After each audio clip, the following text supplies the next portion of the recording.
Dans cette démonstration, nous allons voir maintenant comment se connecter sur le serveur ESXi via le vCenter. C'est comme ça que ça se passe dans les entreprises, dans un environnement de production, parce que dans un environnement de production, il n'y a pas qu'un seul serveur ESXi, mais il y en a plusieurs. Donc, le vCenter Server, ça nous permet de gérer plusieurs serveurs ESXi à la fois. Donc, je vais vous faire une démonstration de comment se connecter via le vSphere client sur le vCenter et de vCenter à ESXi et serveur.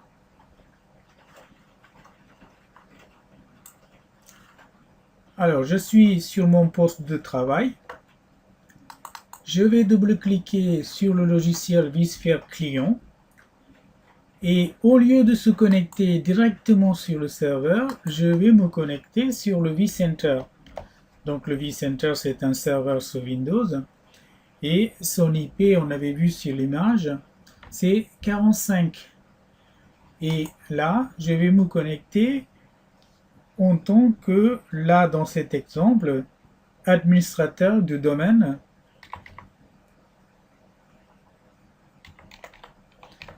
du exemple.com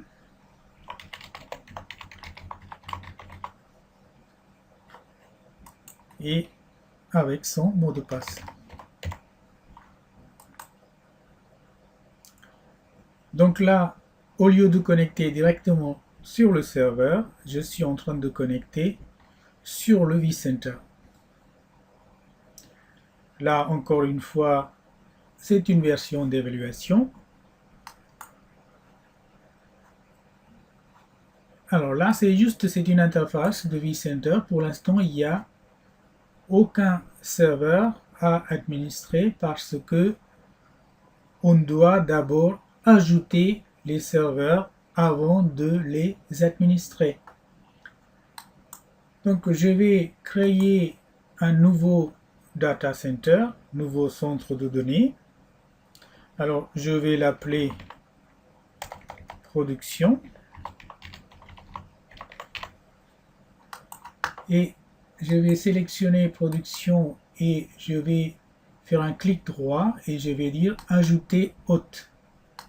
Et à ce moment-là, on va ajouter notre serveur ESXi 4.1 qu'on avait installé auparavant.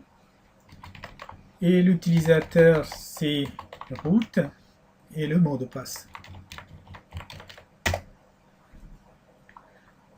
Donc là, c'est une alerte de sécurité concernant le certificat. J'ai fait confiance à ce serveur, donc j'ai dit oui. Donc, il me dit, je me connecte sur un serveur ayant 4 machines virtuelles installées. Oui, c'est bien ce serveur-là. Et pour l'instant, c'est une version d'évaluation, donc j'ai pas de licence à lui attribuer. Je laisse tel qu'il est. Et je clique sur le suivant.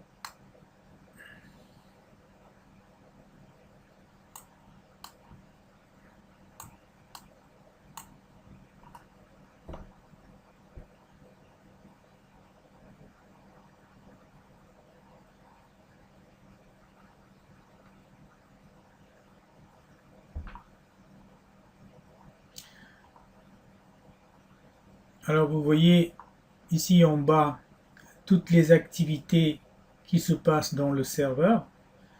Donc là vous voyez il est en train d'ajouter un nouveau serveur ESXi. Donc c'est bien de terminer.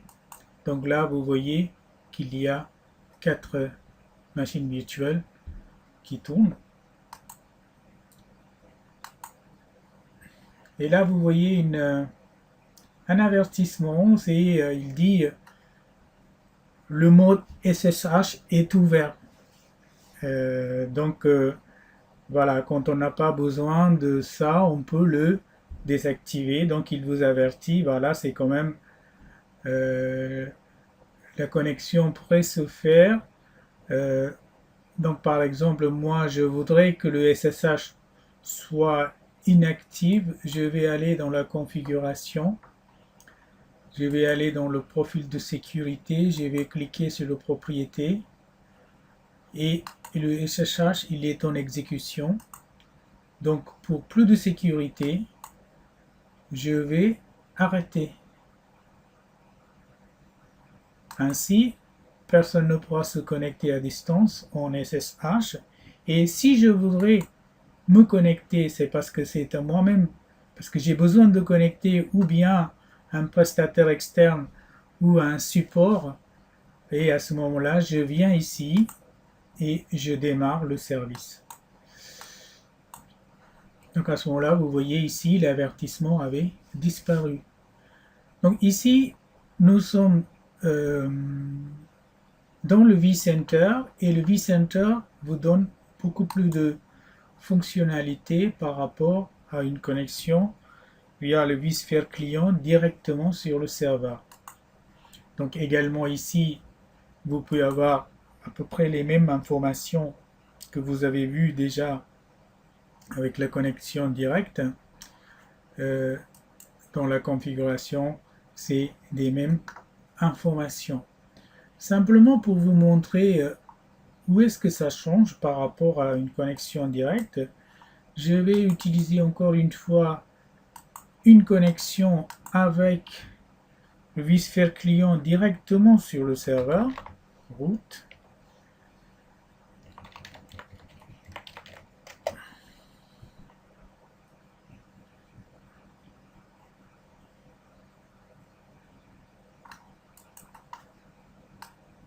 Là, il m'informe maintenant, quand vous essayez de connecter directement sur le serveur, il dit attention, ce serveur est maintenant géré avec une administration centralisée par le vCenter, donc il faudra faire attention.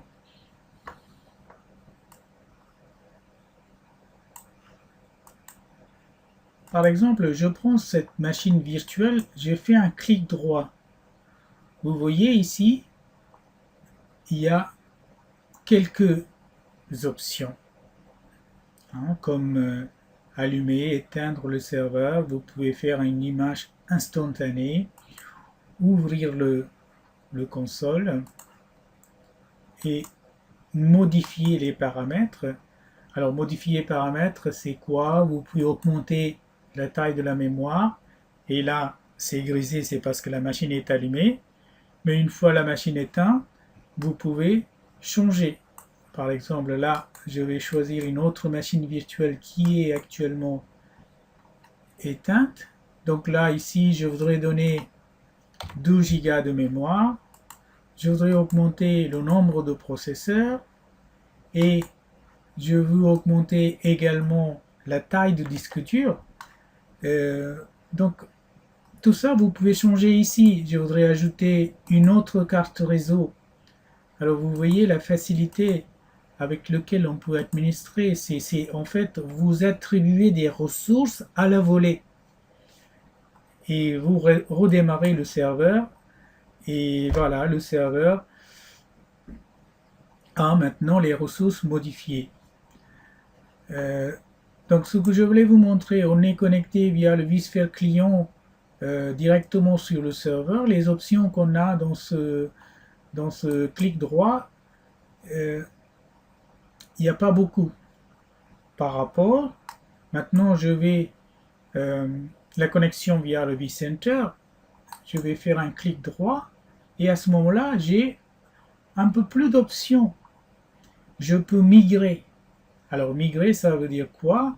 Admettons, il y a un autre serveur USXC, ça on va le voir en détail par la suite, ça s'appelle vMotion.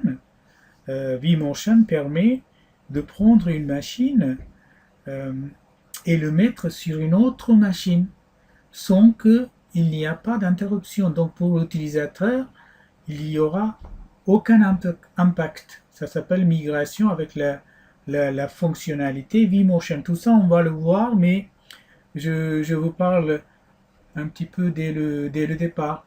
Et cloner, on peut très bien cloner une machine. Et toutes ces options, toutes ces options n'existent pas quand vous connectez directement.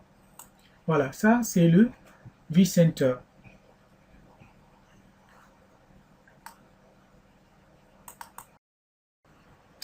Maintenant, nous allons voir comment se connecter sur la console du serveur USXi.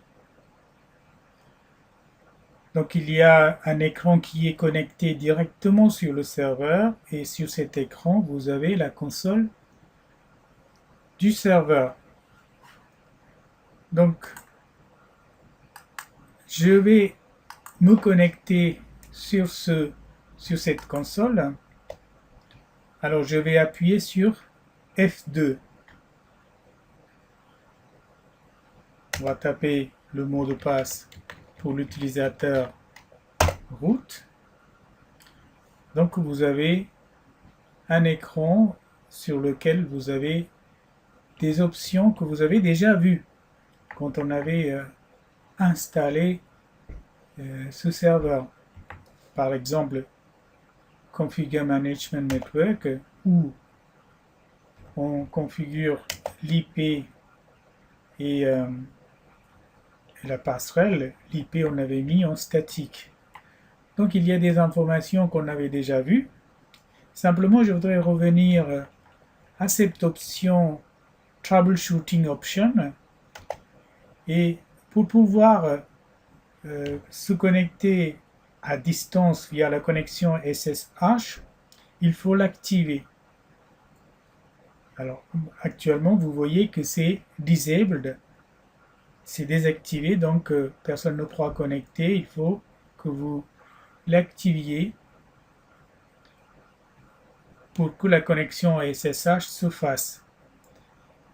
Et Enable Local Tech Support, c'est avoir l'accès au shell en ligne de commande sur la console. Je vais vous expliquer. Alors, si j'appuie maintenant sur la touche, sur mon clavier, la touche Alt et F1 en même temps, je n'ai pas accès au shell. Tech Support mode has been disabled by the administrator. Alors, je reviens en appuyant sur Alt F2 en même temps et je vais activer ce mode Local Tech Support. Il est activé et maintenant je fais Alt F1. Voilà, j'ai l'écran de login sur lequel je vais me connecter en tant que root et je peux taper des commandes ou exécuter des scripts. Donc je vérifie vite fait le nombre de cartes juste pour un exemple. Et vous voyez, j'ai 4 cartes allant de VMNIC 0 à VMNIC 3 comme on avait vu déjà. Donc voilà, c'est comment se connecter sur la console. Donc là, pour revenir, je vais faire Exit et je vais appuyer sur F2 pour venir mon écran précédent. Je vais faire échappe et encore une fois échappe pour se quitter. Voilà. Donc nous avons vu comment se connecter sur le serveur USXi via le logiciel PuTTY en connexion SSH, via le vSphere client connexion directe et via le vCenter. Et à ce moment-là, vSphere client se connecte d'abord sur le vCenter et le vCenter administre le serveur USXi. Et en dernier, nous avons vu comment se connecter sur la console. Voilà, je vous remercie.